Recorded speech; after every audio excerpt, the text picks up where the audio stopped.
and they're basically a B Corp. And a sustainability activator. And what that means is they basically help other companies implement more sustainable practices, because we want to kind of achieve net zero carbon emissions by the year 2030. So yeah, it's been about 6 weeks now that I've been at this role, and I absolutely love it. My team are great. We've got quite a few designers on our team, so it's really nice, just like when I participate in like design catch-ups and Yeah. hearing the things that they say, and when they debate like kind of design choices, I'm like, oh, okay, I need to like keep that for future reference. And I feel so supported by my lead product designer. Yeah. It's just been really great so far. So yeah, that's pretty much me for now. Yeah. Good, good. Appreciate it. Also, I realized I didn't start the recording until like That's after fine. you already answered. So apologies if there's like a noise in the background. But in terms, so you mentioned you didn't come from a background in design, or like you never started out in that route. I've actually found quite a few people from biomedical science particularly have ended up in careers through design, and we've seen quite a few of those transitions ourselves. What do you think it is about the science aspect and then getting into something that's less sciencey on the surface, but it's more design? Um, well, for me, I did biomedical science because, like, in the beginning, I thought I wanted to do medicine. Yeah, So I think the human aspect of it is pretty yeah, much the same in that sense. But also, like biomedical science, being scientific, being analytical, is not too far from product design. You have to do a lot of analysis when you're doing user research, business research. Um, I think in that sense, there's a lot of transferable skills, even though you might not think so. yeah, But it's definitely something, like, you're not working from absolutely nothing. You're still working on some skills. yeah. And yeah, it does, there are still some things that you've got like as strengths. Makes complete sense. I like the fact you mentioned like the analytical skills and then having skills that are, I guess, cross-functional with both of them.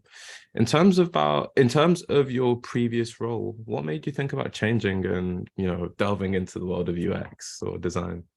Yeah, I think I was in like my second year of university when I realized that, this just isn't for me. I was always pretty creative, but I'm Asian. My parents aren't going to be like, yeah, you know what, follow your creative pursuits. Yeah, But I found product design, and it just seemed to have like everything.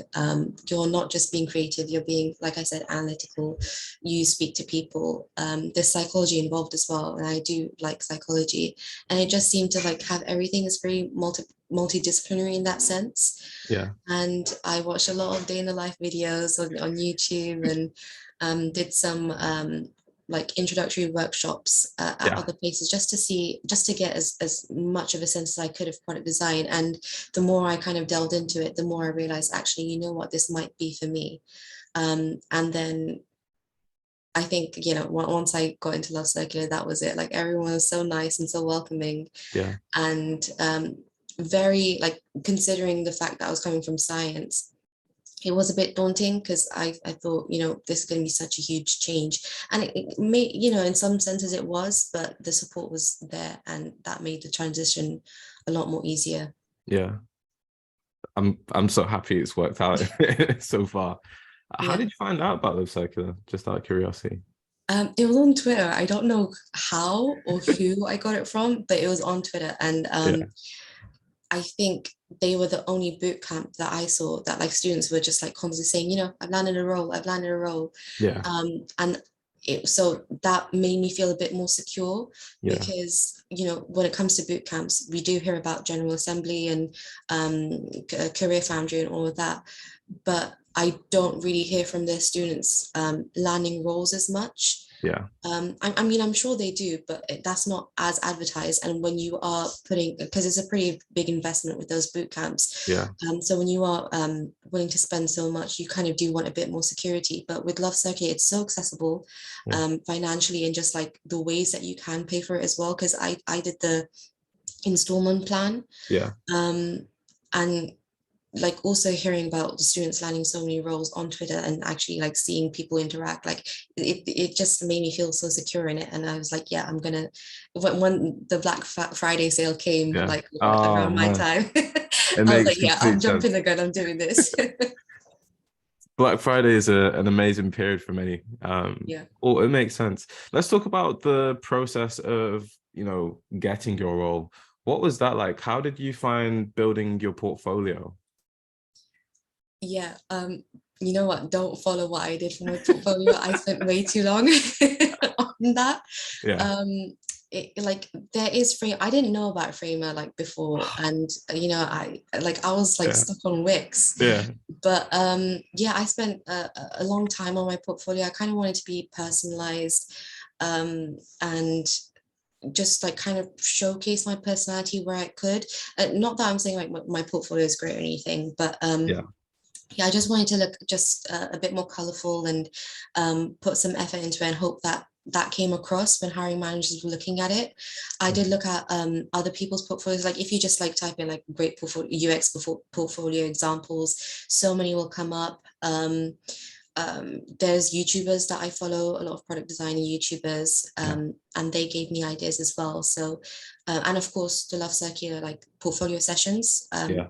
I did go into one with Zaya, and my portfolio was like, in such baby stages, but I still learned so much from like seeing the feedback that other students got, and Yeah. that really helped as well. Okay. Now, in terms of the case study side of things, I know that specifically you've ended up in the field of, it's a background. You ended up in a field where you already had some background knowledge in the sciences side of things, but a common problem that we found is many people say want to go into fields where they don't necessarily have case studies that reflect those fields. My advice is typically to build your portfolio around it. But in terms of your experience so far, I know that the portfolio may not be one-to-one on that front. So how did you manage to navigate that hurdle? How did you manage to get to the point where you could get an interview with your current company? Yeah, so I've seen that a lot where it's like you need to perhaps get some more case studies or build more case studies that are tailored towards the field that you want to work in. Yeah. Because I spent so much time on my portfolio, time wise and honestly saving wise, I didn't want to spend any more time building more case studies. And honestly, I didn't even know what field I wanted to get in. Um, so I don't even know what I could tailor it to, but I do feel that it's not that you don't need more case studies, but I do feel that with the 2 case studies that we have in Love Circular, Yeah. I just feel like so many of the skills that we learn and the things that we do there is transferable to like other companies. Like which company isn't going to need your skills in researching, in identifying a problem, in Yeah. meeting user needs? But one thing I have found, like when it comes to like case studies, is we have a social impact case study, Yeah. and a lot of the jobs that I saw that were advertised were product design roles rather than UX design roles. Mhm. So it's a social impact case study that I would present quite a like. I presented the 2 times I got the second stage interview. And the first time I got a second stage interview, I failed at that because I didn't consider business needs enough. Yeah. And I was a bit stumped because this is a social impact case Yeah. study. How is it like? How am I supposed to consider business needs? Yeah. So I went on to like the Reddit subreddit of UX design, and I Yeah. just did a post there, and I was like, hey, this is what happened to me in this like user, because this is feedback that I got. How like going forward, how would I be able to think about business needs Yeah. for non-profit case studies? And there's quite a few seniors and mid-level designers on that subreddit that just like so willing to help out. Yeah. And I got quite a few responses, and I found that actually I had considered business needs, but I didn't even think of it that way because they were kind of user needs. So for example, I made sure that the colors were contrasting and that they met WCA guidelines, made sure that my app was accessible as I could make it. So there was a feature where users could easily switch to another language that they were more comfortable in. Um, So my app was like tailored towards helping survivors of domestic abuse reintegrate back into society.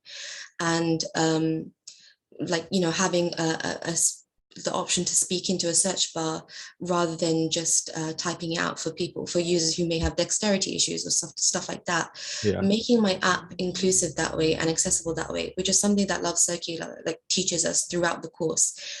It actually, like, if my app, which was called Survivor, if Survivor was a business, I was portraying it as an inclusive and accessible business, Yeah. which other organizations would want to partner with, maybe even host their own events, offer their own services. And that way, that business Survivor would be able to stay afloat that way, Yeah. because actually non-profit organizations kind of need to think about business needs more than others, because, they're not relying on, they don't have any profits, right? So Precisely.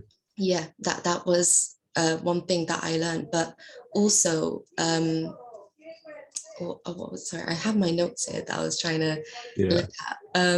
It's all I good. think I think with interviews and case studies, if you are concerned about it not being tailored, maybe just when you are presenting your case study, you can be like, okay, so here I did so and so, but had I done this for your company, I would have done X, Y, and Z. Yeah. And that way you can make it a bit more tailored towards them. And honestly, just be intentional with your design, Yeah. because at the end of the day, when you do create your designs, it's the stakeholders that you're going to present them to. Mhm. And they're gonna come at you with all the questions and all the things that they have to say. But if you're intentional with it, and you're able to actually defend your design choices, Yeah. hopefully you can then achieve minimal design changes. Like Yeah. when I had my second stage interview at Anthesis, it was just a small question, but one thing that he asked me is, oh, how come you chose purple for the color scheme for your case study? And I said, oh, it was just because it was the international color for domestic violence. Yeah. And then like he nodded his head and he kind of smiled at that. And I was like, okay, maybe I did well with that. Yeah. And yeah, it's just, I think, be intentional with it, and everything that you need, you've got there in your case studies. Yeah. Yeah. We certainly do advocate for being intentional. I like the fact that you went down the rabbit hole of, seeking answers to the question of, how can I apply that? Well, what does it look like to apply my case study in the context of like business needs? In terms of that being the first time you received some feedback and not receiving like a job offer after it, how did you feel about that? What did that feel like, that period? Yeah, it was really tough. It is really tough, especially when it's just like rejection after rejection. I felt Yeah. like that was the first second stage interview I got after a long time, and Yeah. I thought that would be it for me. But it wasn't. And but honestly, thankfully, with interview questions, and I'm sure it's true for many other fields, there are a lot of repeat questions. Yeah. So things that I was asked in my second stage interview at another company that I didn't succeed in, I Yeah. was asked at my second stage interview with Yeah. or just my interview process with Anthesis. Like, for example, knowing that if you don't have time for completing thorough user research, go towards business research. Look at best practices that other companies do, competitor analysis, or finding out that actually when it comes to working with developers, implementing developers as early on in the design process as you can is the best thing for a product. So things like that. I feel like with interviews, if you don't get it the first or second time, you're going to get it the third or fourth time. Like it's just going to happen. You learn more each time. You always come away with more knowledge than you went into. So it's okay. You're not good. Like it's okay not to like succeed in the first thing that you do, in the Yeah. first second stage interview that you get, but just try to like remember the questions that you were asked, Yeah. practice them, look for the answers later, and it will come up, and then you'll do fine in those when it comes up later. Brilliant. I strongly agree. I think I saw a post yesterday. It would have been on Twitter from a person called Shay. Now, one of the things that I think also goes in hand with what you've just said about once you've practiced and you've gone through different interviews, it gets easier. It's the fact that, hiring managers and companies they are rooting for you in the interviews. A lot of the times I've found that people feel like it's the company versus them, but at the same time, the company who is interviewing wants them to win, and they'll do the best. You know, sometimes they might ask you tricky questions, but it's about seeing the interview as an opportunity for you both to get the common like goal, which is both of you to work together at some point. And I think even just having that perspective might help with your confidence. But it, you know, naturally for yourself, it sounds like you picked up momentum as time went along, which was beautiful. In terms of finding, well, how many interviews did you do? I think, sorry, probably a handful, like 5, 6, but at Anthesis, it was just 2. Okay.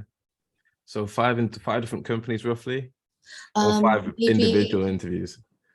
so I think it was 4 companies, 4 Yeah. different companies, perhaps. Okay. Yeah, Yeah. makes sense. Now, how did you go about applying for those jobs or, you know, landing your interviews? What was that like? Yeah, I think it's just literally like just applying for what I can. Um, One thing I would say is when you're on LinkedIn, ignore the LinkedIn statistics. So for example, when they say, oh, this many applicants have applied, Yeah. um, half the time, like people like halfway through the process, they're going to click out that application process, but LinkedIn isn't going to show you that. Yeah. And when it talks about like number of years required, ignore that. Like you've got this. Love Circular trains you at like a mid-level anyway, so please do apply for the mid to senior level roles. That's how I got my role now. Yeah. I've heard people say that before, but I was like, okay, you know, great, that's nice of them. It's never gonna happen for me though. Yeah. But then it did. And what I like, I remember when I applied for it, I just like, you know, I completely forgot about it afterwards. It wasn't even on my radar. Didn't think I'd get it at all. But then a month later, when the talent acquisition manager contacted me and I received an interview request, I was pretty surprised, but you know, I was like, you know, more interview practice. Won't get Yeah. it. It's more interview practice. And then don't do this, but like when they called me, I was like, did you like, you know, I just graduated, right? Like I don't have that experience. But then Oh, they said, you know, they are aware, but they looked at your work and they really liked it, and they're happy to interview at a junior position instead. And I was yeah. so happy with that because although they do train us at a mid-level, I didn't personally feel like ready for that responsibility, and I wanted a more junior level where Yeah. I could receive that training. So I was really happy with that. So with mid to senior levels, even if you think that you might not get it, they might really like your work and interview at a junior position, Yeah. and just ignore the desired like criteria, ignore that, look at the Absolutely. essential criteria, and even then, if you meet just most of that, Yeah. apply. You don't even have to, you know, meet all of them. Just if you meet most of them, Absolutely. apply. Like it's the like what is it? You miss 100% of the shots that you don't take or something. Yep, Wayne Gretzky. Famous Yeah, quote. yeah. So It's, yeah, that's a really good point. You know, we always say just apply for it if it does look good, like you said. But I feel like imposter syndrome or fear of the unknown is something that does stop people from doing that, which is completely understandable. That being said, for instance, in your scenario, you know, you've just applied for it and they thought you were at the standard. So that's a testament to how strong your work is and the fact that that company feels confident in you being able to, you know, develop with their help. One of the beautiful things that I've noticed that occurs when these scenarios happen is it usually allows the company to fast track your progression as quick as possible because they think you're already capable of mhm, potentially doing even greater work and they just need to point you in the right direction. And yeah, it's so helpful when you know, to see people manage to land these sorts of jobs or at least these interviews and then go into companies and fast track their career to say mid or senior level. It happens all the time. yeah. Now, in terms of interview techniques, did you join some of Jenny's sessions by any chance in the past? Um, I think I would like watch them back Okay, though. got you. Yeah, and I did have a session with Jenny like the day before my anthesis second stage interview, Yeah, and she kind of like coached me through and listened to my answers. So yeah, yeah. they were really helpful. Talk to us about that process. What was that like? So uh she like had some questions Some of them like I had like answers to that I practiced for, some of them I didn't. And but Jenny seemed really happy with the answers that I had. And um I guess I kind of owe that to, like, there's this YouTuber called Self-Made Millennial, Okay. and her whole channel is basically answering interview questions. Like, you really check her out. And she Yeah. has this thing called the story toolbox. And that's where you answer questions in a story form, because rather than when you're in an interview and they ask you a question, rather than being, yeah, so this happened and then I did that, and then this was the skill that I blah blah blah. If Yeah. you answer in a more story form, it's less rigid, it's more natural. And because it's like a story, hiring managers are more likely to remember you, Yeah. and you leave a good impression. So the story toolbox that, like, I had, the ones that I practiced, Jenny was happy with those. Yeah. And then the other questions that I hadn't thought about, there were new questions that I practiced with her, and I was like, okay, great. So now I have this I can do.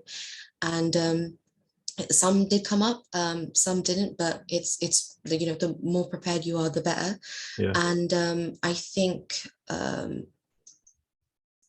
she gave me the advice that at the end of the interview, say, is there anything that might make you question my ability to do this role, or something Mhm. like that. And I did that, and I did, Yeah. I received a response.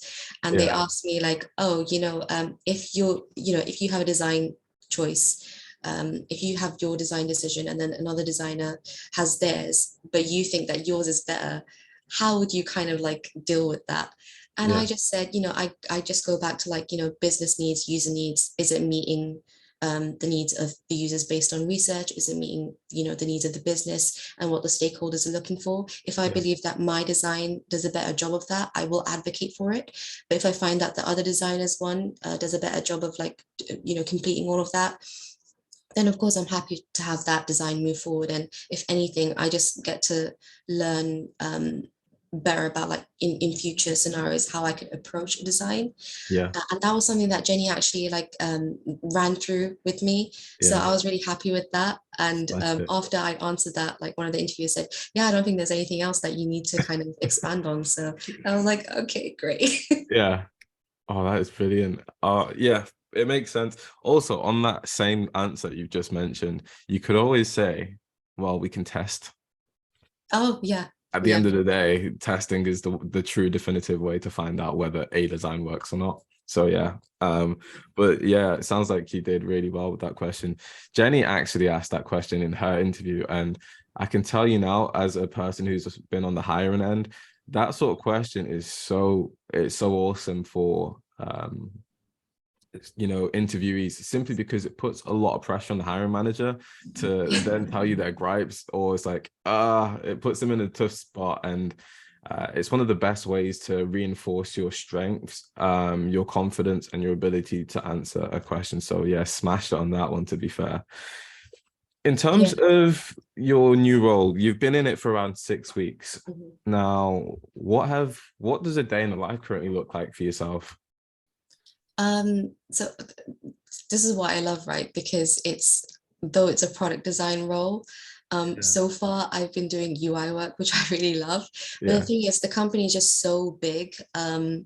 So because of that, there's so many people working on different things. So I thought I would be doing everything like I did at Love Circular, but Yeah. we have product owners, which are basically kind of like a branch. You know how UX UI designers are within product design, Yeah. product owners are within product managers, which I Yeah. didn't know before, but they basically take care of, like, user needs. Yeah. So they have all the ideas about what users will be needing. You just have to, like, so me, I just have to, like, do my designs, Yeah. obviously make sure that they're intentional. So when I am in the design catch up, I can explain why I've made those choices. And then they'll either say, yeah, that works, or no, actually that doesn't. Mhm. And so far yeah, that's just what it's been. I pretty much got a task like my first day Yeah. on the job, but it's like the next day I was like, oh my gosh, this is so daunting. I don't know how I'm going to do this. But Yeah. I just had regular catch-up meetings where I needed with my lead product designer, and he basically helped me through, he coached me through, and I know that if I need support, it's there. Yeah. But pretty much they lead me to it, and I work best that way. I feel like I like give me the direction and then I'll work on it. And I think like so far I've pretty much done like the equivalent of an interface for their like kind of app store, because they had Yeah. their own tools that they have available to clients. So I've designed that, and then they were happy, and I was like, okay, great. Yeah. Totally not going to cry later. um, but yeah, so I think because there's so much support there, I just need to worry about my end of things. And it's very iterative. That's what I'd say. Yeah. Like constantly changing, like constantly there's feedback, but I prefer it that way. I find out like through Jenny, like, I'm someone who's receptive to feedback.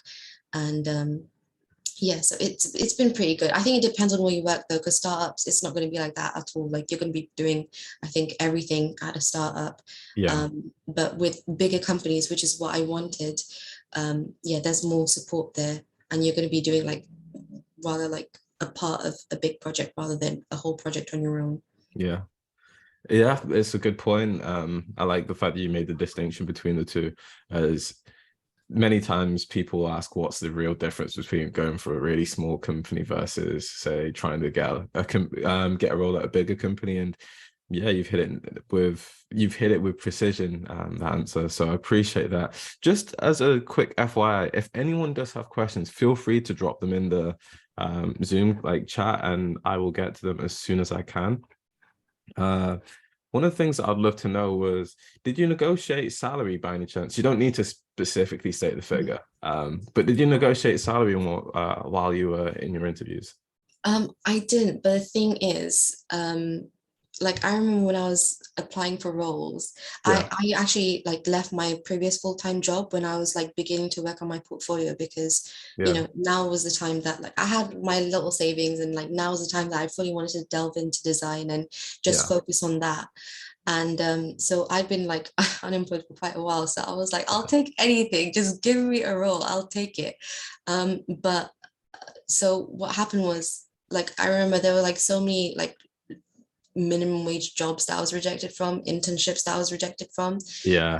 If I stopped there, I probably would have thought that I wasn't even worth minimum wage. But Yeah. because I kept going, like with Anthesis, because I thought I wasn't going to get it, because it was a mid to senior level role, Yeah.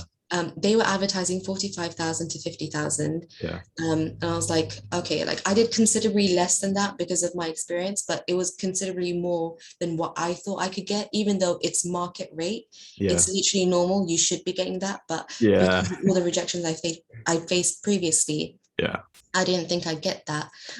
But that's what I got. Yeah. It's like, and I was like, oh, I accidentally advocated for myself and it worked. So I think you should definitely do that. Just find out the market rate Yeah. and go for it. Jenny did tell me, like in my session, like let them know that this is what your expected salary is, but that because you value the company and you value like their ethos and stuff like that, that you are willing to negotiate. But yeah, if you're like me and you're in a tight position, Yeah. it's okay. Like if you want to take like a little cut, like I was, I guess, who am I to say that, you have to like step away and you have to go towards a role that they're paying this much. But definitely don't think that you should do that because your skills aren't worth enough, because they certainly are. Yeah. They will be, they will be appreciated like in the right company. You do have this, and yeah, just don't be afraid to like ask for what you think you're worth, because you think just because you're coming from boot camp and you've only had 3 months of education that you don't deserve to like ask for the market rate, because you certainly do, and it's Yeah. certainly enough for you. And yeah, it's just like so many of the things, like of the successes that I've had, like I wasn't expecting. I believed it happened for other people, but not for me. But then Yeah. it did happen for me. And like I said, I've had no previous design experience whatsoever. So if I can do it, like it can happen for you as well. So yeah, I didn't negotiate because it was more than I thought I could get. Yeah. No, honestly, I was like, oh, that's inspirational. But yeah, it makes complete sense. I do agree with the sentiment that you mentioned, especially around, when you said you've applied for jobs, you've not got them, and you felt like, now I've got to put my, like, not price, but Yeah. like what I expect of myself lower. That happens so often. And I think the biggest thing for people is just to be aware of, not every company is going to be for you. And there are millions of companies that exist in the world. Just be patient, because you will find that company. As long as your work is of a solid standard, you will get that opportunity, and when you do, they will probably pay either what you want or possibly even exceed that. So I'm glad that that worked out for yourself and in your journey. We do have some questions. Akram asked, how did you manage to stay consistent when applying? Do you have any tips? Ooh, yeah, it's the consistency, because like when your confidence gets such a knock, it's really hard to be consistent. But like you just kind of have to keep going, because I didn't really have a choice. I only had a certain amount of savings left. Yeah, I needed to keep going, because otherwise, like, what am I gonna do? Like, yeah, I'll have to like. I did consider like, am I just gonna have to go back into like a customer service or pharmacy role or something? But it for me, it was, I guess it was also out of necessity. But honestly, just keep showing up for yourself. Like, treat it like, when you're sick, you have to keep showing up for yourself. yeah, When you're going through a rough patch, you have to keep showing up for yourself. I promise, if you keep doing that, it will work out for you. There were times where I was like, you know what, gosh, like my work is, it's rubbish, like I'm never going to get a role. But yeah, then, just like as I'm about to give up, I'd like look back at my portfolio and I'm like, but this is good though, but it looks good, I should yeah, be able to get something. um just, I think it's about faith in yourself that will mhm, help you to keep going. Obviously, I also have like, my religion that also helped a lot. yeah, But if you're not a religious person, have faith in yourself and your work. yeah, um because I mean that's your work, right? That's what's gonna like get you a role. Or I think a lot of people, like, they say they ask for feedback from like just random people on LinkedIn, or other yeah, product designers. That can help as well. Listen, if you need someone to hype you up, you can message me as well. I'll look okay, at your work, I'll hype you up, I'll tell you that it's good enough, because I'm sure it is. yeah. That's what we do at Love Circular. But yeah, if you don't have like other things that you have faith in, have faith in yourself. I like promise, like, that will keep it going. I agree. Even to just add on to that, think about how many hours you put in to get to the point that Mhm. you're at. That's one of the biggest things. When you're like, oh shit, I've looked back and I've spent like 160 hours, or I've spent 200 hours over X amount of months. Yeah. It makes a huge difference. Um, Yeah, because you haven't come just this far to like no longer go on, right? precisely. And it didn't happen overnight. It took Yeah. work and it took, some sort of hardship. So yeah, I definitely think that's an amazing answer. In terms of your job search, how long did it take in total? That's from Katie. Yeah, so the actual job searching period was 3 months for me. So I'm gonna be sick, but I spent 3 months working on my portfolio. Oh, and it was like way too much. Don't do that. But yeah, Yeah, so after I graduated, it was 3 months working on my portfolio. It was horrible. yeah, And then once that was done, it was 3 months for me to land a role, which yeah, it doesn't sound too long, but when you think about it as like you're out of work for 6 months, suddenly you're like in panic mode. But yeah, it was about like 3 months for me. yeah. So what's that? 9 months in total, roughly? Yeah. Um, 3 months boot camp, yeah, like three the whole, months. yeah, yeah, Yeah. Okay. the whole Uh, process. I know it's Katie's raised her hand. Feel free to, yeah, unmute yourself if you. Yeah, just because I just wanted to expand on that. You said that you spent 3 months doing your portfolio. Does that mean that you weren't actively applying in those 3 months? Did Yeah, you I wait till it wasn't, was I ready? was like, it's so bad. Don't do what I did, but I wasn't actively applying then, because like what do I have to show for myself? Like, just like but you should though. And it's honestly easier when you do work on a template, but I didn't do that. But you should actively apply. Like, I've totally heard of people who didn't have a finished portfolio, but they were still applying anyway, and they still managed to like get into interview process during that period. So go for it. But I'm just like one of those people where it's like, if it's not finished and Right, it's you're not perfect, ready. I won't do it. Yeah, I get that. I'm at the stage, like, I'm close to graduating, so I'm kind of trying to balance wanting to apply for jobs but not having everything ready yet. So what would you suggest, like, prioritizing at the moment? Oh no. No pressure. It's okay. I think no, I actually don't know. I I can mean, I help guess out it here if you depends want. on like, yeah, I guess it depends on like the timeline that you're working with. But I think if you're not finished with your portfolio, it might be worth not just like applying to roles, but rather messaging hiring managers and actually like getting them to look at like what you're doing and offering like, just like 5 minutes, could I have 5 minutes of your time just to like present what I've got going on, or maybe like just to get their feedback. Yeah, when it's not finished, I think it's much better to like maybe actually directly reach out, because when you're like just doing easy apply or just like Yeah. applying passively, they're not going to take like maybe an unfinished portfolio seriously. Even when my portfolio was finished, I did message hiring managers. Yeah. I didn't get any offers, and in fact, I joked around with my friend. I was like, I just feel like it's like sped up my rejection time. But Yeah. honestly, I would rather have that than receive no response whatsoever, twiddling my thumbs, waiting for like an email that will never come. I'd rather have them just like directly reject me and have me know where I stand with that company so I can move on. But it's also like a great way to expand your network, oddly enough, like because a lot of the hiring managers, they would be my third connection on LinkedIn.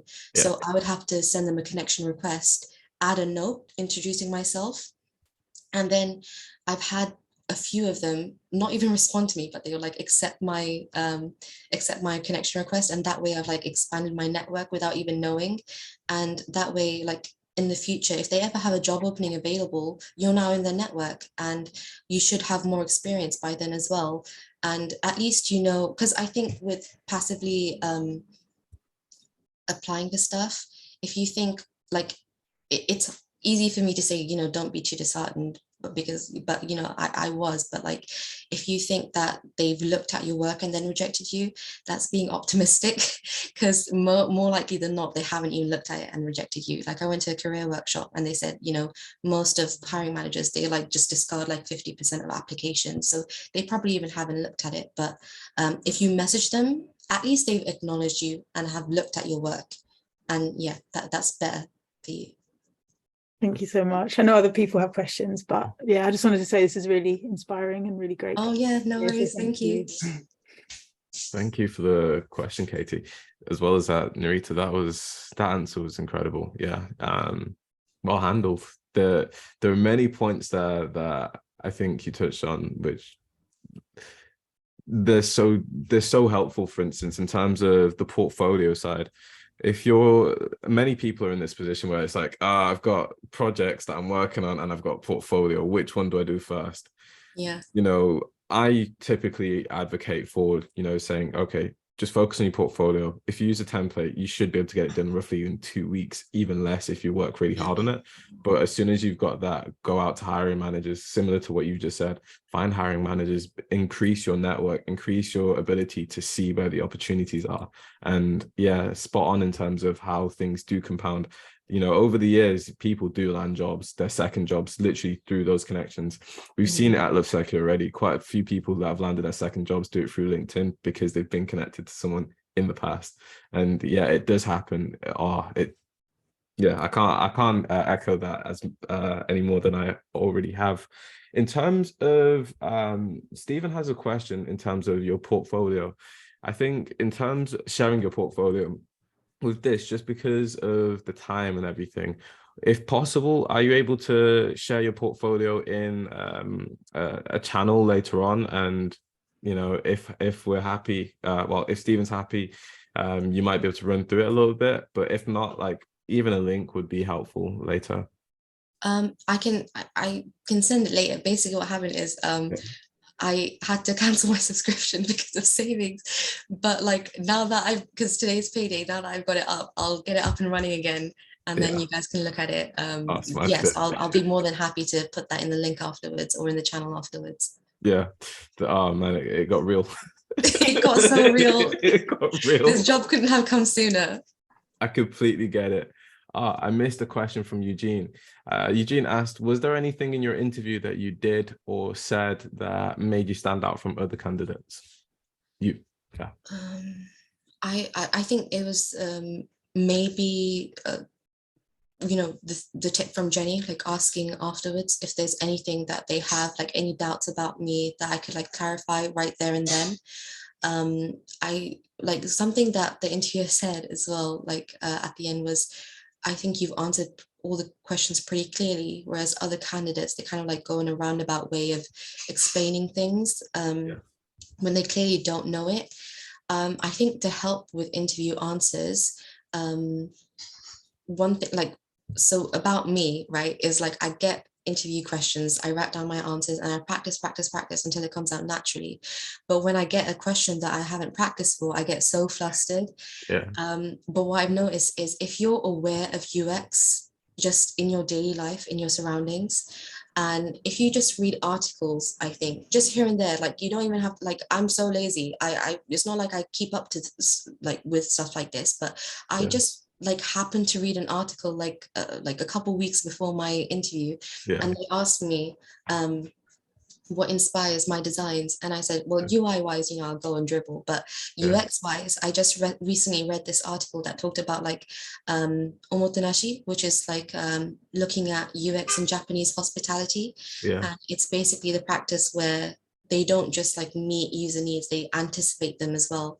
And that, that's something really interesting. I'd love to be able to implement that in my work. I think if you like just like read articles, it helps you like pull answers from them, whereas like where you would otherwise be like flustered, because that really helped me. And I think just being generally aware of it like in your everyday life, because I kept banging on about empathy in my second stage interview, and then they were like, okay, well, if it was you, and how would you deal with like in this situation?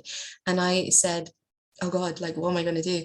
But then I thought about like, at that time, Elon Musk had just bought Twitter. He'd been making a lot of changes. And I talked about how he made a design choice to like, I think it was that you couldn't post links from like Facebook or Instagram or something anymore on Twitter. And I talked about how, that clearly wasn't a choice that was based in empathy. That was like wholly business wise, because though Twitter is a great place, it's not a marketplace. And I follow the like art community on there. And the fact that they won't be able to like easily, like this is going to hinder their income and hinder their ability to like direct people to other platforms where they can make money and they can sell their stuff. So he definitely wasn't considering all his users that way. And I think just being like, just like looking at UX in my everyday life and reading where I can here and there, it will make you stand out, because it shows that your education, not only are you like a continuous learner, but it shows that your education kind of goes beyond the scope of like what you learned at Love Circular as well. So it'll paint you in a good light. Oh, thank you. Amazing answer as well. Akram, you've raised your hand. Please step up to the mic. Hi, it's a really great live session, so I appreciate you both doing this. One thing that I have like a massive problem with, like it's been a continuous problem, is cover letters. Like I hate them with all my heart.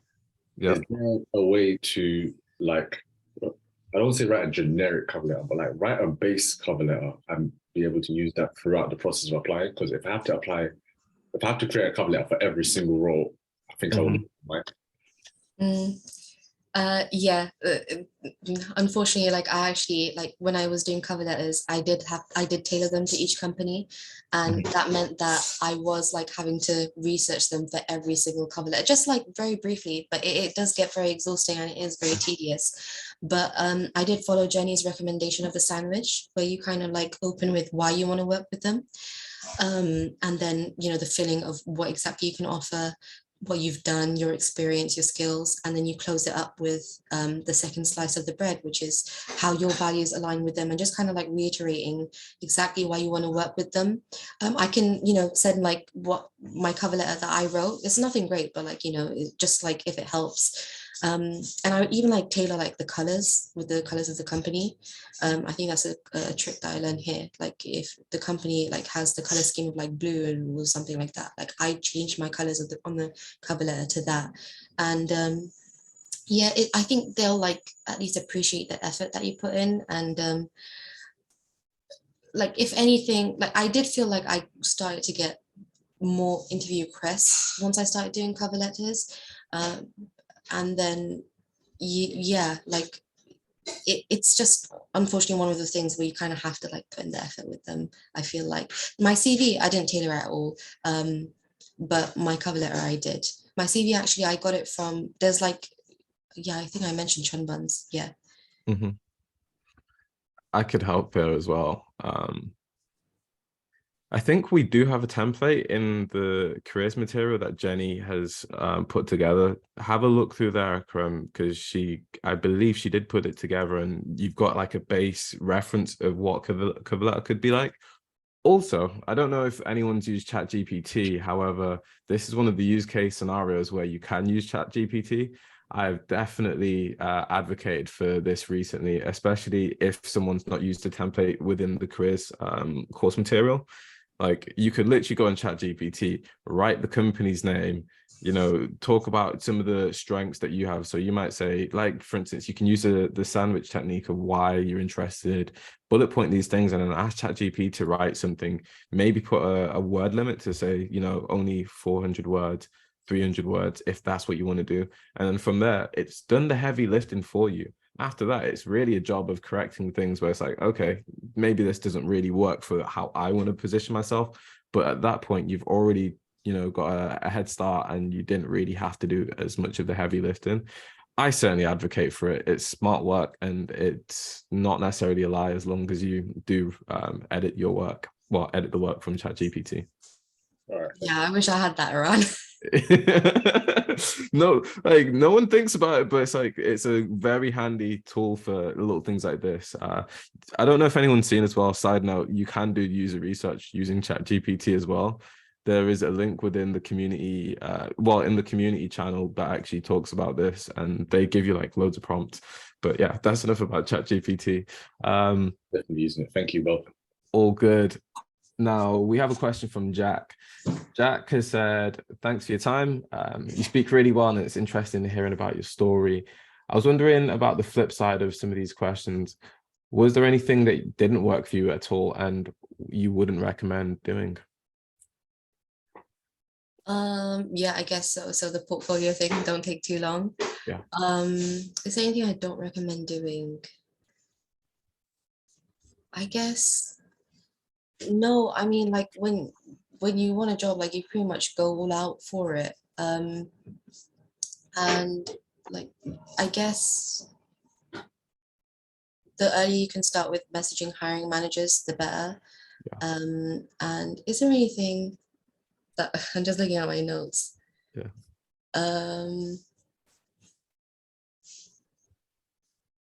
Yeah, no, there's nothing really. Like, message hiring managers, don't limit yourself when it comes to like mid to senior level roles. And yeah, just advocate for yourself. There's nothing that I think I did that hindered me. Perhaps maybe if you don't know a question in an interview, like if you don't know the answer to a question in an interview, just say that, but talk about maybe how you try to go about finding out the answer.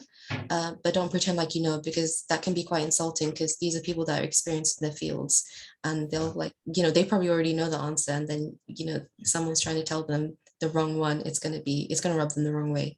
Yeah, absolutely. It's easier to just be honest. At the end of the day, especially if you're hiring, looking for more of an entry-level position, they don't expect you to know everything. Yeah.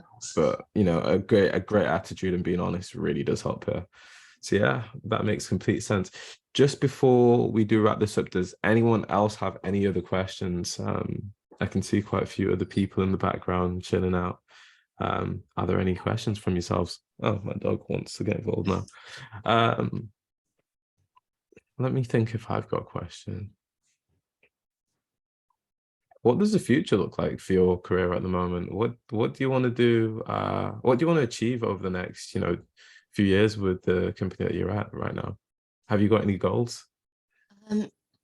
I would love to, if they think that I have the ability, I would love to become like a mid-level product designer, UX UI designer at the company. I saw that, by the way, you can stalk your interviews on LinkedIn, because that's what I did, like before I did any interviews. Like one of the people there, like they started off as a product designer just last year, but within 1 year, that was after they graduated, but within 1 year, they've now become a mid-level, they're in a mid-level position. Yeah. So if they think that I'm capable of that, I would love to be able to reach that level. I think right now what I've done is like, I'm just getting settled in, but like what I've done just like briefly is I went onto LinkedIn, looked at mid-level roles, looked at the job criteria for that, and then like picked out certain things that I want to kind of like work on and be able to feed back to my manager and say, you know what, I'd love to be able to do an end-to-end project. I love to be able to do an end-to-end project and like, do this, that, next, and maybe just take on a little bit more responsibility as I get more confident. I think for now, that's where I'm at. Yeah. Honestly, that'll get you to your desired destination that bit quicker, especially asking your manager to hold you accountable to something and also provide you with opportunities as quick as possible. Yeah, you cannot go wrong on that front. And Nourita, thank you for joining us today. I don't think there's any other questions. Well, I can't see any. Let me just double check. Yeah, I can't see any. But yeah, thank you very much for joining us and telling us about your story. It's not a question. I genuinely do believe you won't have any problems with getting to where you want to be. In terms of the past 6 weeks that you've been in your current position, sounds like you've settled in really well and you are doing really, your knowledge and ability to even just understand the field is very strong. And honestly, it's beautiful to see that you're a person that's going to be pushing products accessible and inclusive, as well as empathetic products to other people's lives over the next few years of your career, at least. Please, if there are any questions from yourself or anybody else about the journey, just reach out. I'm on Slack. You know where to find us, really. Also, if you do have any work that you'd like to share or any examples, please just feel free to drop that in any of the channels. Or, as Nourita mentioned, for everyone else, if you have any questions, just reach out to us. She might be able to help you out with something. And yeah, that's all. Thank you for today. I appreciate it. Yeah, no, thank you for having me. Thanks everyone as well for your questions and just being here. All good. Have a great one, everyone. Bye. Take care.